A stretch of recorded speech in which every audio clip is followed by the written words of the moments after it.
பயிற்சி முகாமில் பங்கேற்ற திமுக அதிமுக கூட்டணி கட்சிகள். ரூபாய் 15,000 கோடியில் மின்துறையில் சீரமைப்பு, முதல்வர் விஜய் அறிவிப்பு. மகளிர் உரிமை தொகை ரூபாய் 2,500 மகிழ்ச்சி செய்தி. முதல்வர் விஜய்க்கு மு.க. ஸ்டாலின் எச்சரிக்கை. தாவேகா கட்சிக்கு டிவி சேனல் தொடக்கம். சாலையில் இறங்கி பொதுமக்களை சந்தித்த முதல்வர் விஜய். அன்பு தமிழ் நெஞ்சங்களுக்கு மெர்சல் கெலாட்டாவின் அன்பு வணக்கம். வாங்க இன்றைய காணொளி இதோ.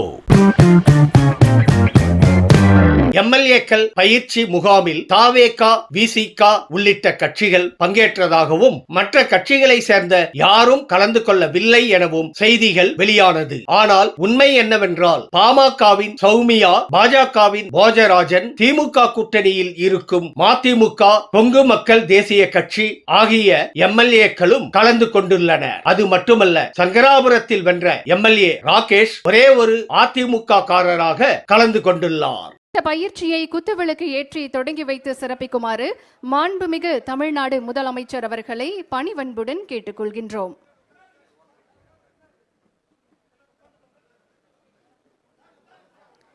இன்றைக்கு 17வது சட்டமன்ற பேரவையின் சட்டமன்ற உறுப்பினர்களுக்கான பயிற்சியை நம்முடைய மாண்புமிகு தமிழ்நாடு முதலமைச்சர் அவர்கள் குத்துவிளக்கு ஏற்றி தொடங்கி வைக்கிறார்கள். மேலும் மாண்புமிகு பேரவைத் தலைவர், மாண்புமிகு பேரவை முன்னவர், மாண்புமிகு துணைத் தலைவர் மற்றும் அரசு தலைமை கொறடா ஆகியோரையும் 17வது சட்டமன்ற பேரவையின் சட்டமன்ற உறுப்பினர்களுக்கான பயிற்சியை குத்துவிளக்கு பேரவை செயலாளர் அவர்களை வரவேற்புரையாற்ற அன்போடு அழைக்கிறேன். தமிழ்நாட்டில் மின் கட்டமைப்பை வலுப்படுத்த அதிகாரிகளுக்கு முதல்வர் விஜய் உத்தரவிட்டுள்ளார். இது தொடர்பாக நடந்த ஆலோசனையில் மின்வெட்டு பிரச்சனையை தீர்க்கும் வகையில் தமிழகம் முழுவதும் ரூபாய் 15,032 கோடியில் 231 புதிய துணை மின் நிலையங்களை அமைக்கவும் அறிவுறுத்தியுள்ளார். அதுபோல சுமார் 15,058 மின் பணியாளர்களை நியமிக்கவும் உத்தரவு பிறப்பித்துள்ளார். மின் பணியாளர்கள் ரோந்து பணியில் ஈடுபட வேண்டும் எனவும் முதல்வர் விஜய் கூறியுள்ளார். மகிழ்ச்சி செய்தி. மகளிர் உரிமை தொகை ரூபாய் 2,500 உயர்த்தி வழங்கப்படுவது எப்போது என சட்டப்பேரவையில் முதல்வர் விஜய் அறிவிப்பார் என தகவல் வெளியாகியுள்ளது. பேட்டி ஒன்றில் பேசிய அமைச்சர் வன்னியரசு உரிமை தொகை உயர்வு குறித்து ஜூன் 18 தெரிய வரும் என சூசகமாக தெரிவித்துள்ளார். சட்டப்பேரவை கூடுவதை கருத்தில் கொண்டே அவர் இவ்வாறு குறிப்பிட்டுள்ளார். தாவேகா ஆட்சியில் 2 முறை தலா 1000 வழங்கப்பட்டிருப்பது குறிப்பிடத்தக்கது.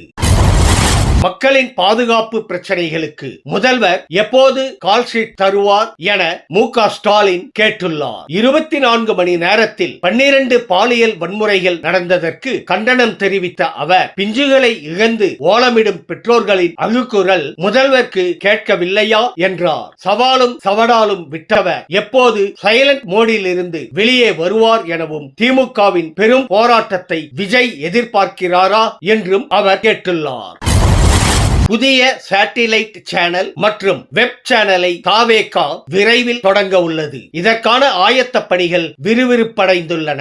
இந்த நிலையில் இந்த டிவி சேனல் தொடக்கத்திற்கு அக்கட்சியின் பரப்புரை செயலாளர் நாஞ்சில் சம்பத் வாழ்த்து தெரிவித்துள்ளார். இதன் மூலம் எதிர்க்கட்சிகளின் அவதூறுகள் அம்புகளால் தகர்க்கப்படும் என்றும் அவர் கூறியுள்ளார். நீலாங்கரையில் உள்ள தனது வீட்டில் இருந்து தினமும் பாதுகாப்பு வாகனங்கள் சூழ தலைமை செயலகத்திற்கு முதல்வர் வந்து செல்கிறார். இந்த நிலையில் நேற்று தன்னுடைய காரை நிறுத்தி கூடியிருந்த பொதுமக்களின் அருகே சென்று அவர்களை சந்தித்து பேசிவிட்டு பின்னர் புறப்பட்டு சென்றார். முதல்வர் விஜய் செல்லும் போது சாலையில் போக்குவரத்து பாதிக்கப்படக்கூடாது என்பதற்காக ஏற்பாடு செய்யப்பட்டுள்ளது குறிப்பிடத்தக்கது. நான் தன்னந்தனியாளு நீயால நம்ம பாரு கொஞ்சம் நவுந்தேன்னா நீங்க எட்ட கோடி பேரு நல்ல பாஞ்சு ஸ்டேட்டு எங்க விசில சத்தம் கேட்டு நல்ல பங்க பாரு நீ விசில கடி ஓட்டு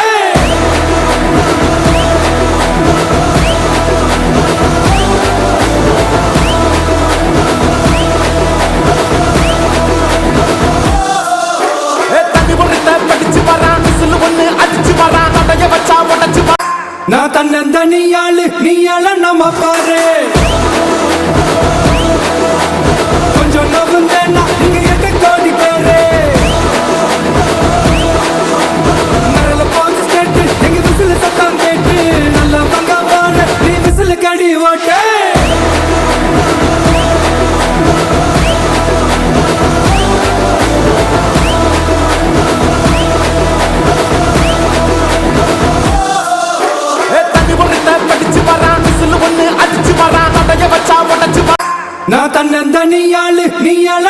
பாரு கொஞ்சம் நவுந்தேன்னா இங்க 8 கோடி பேரு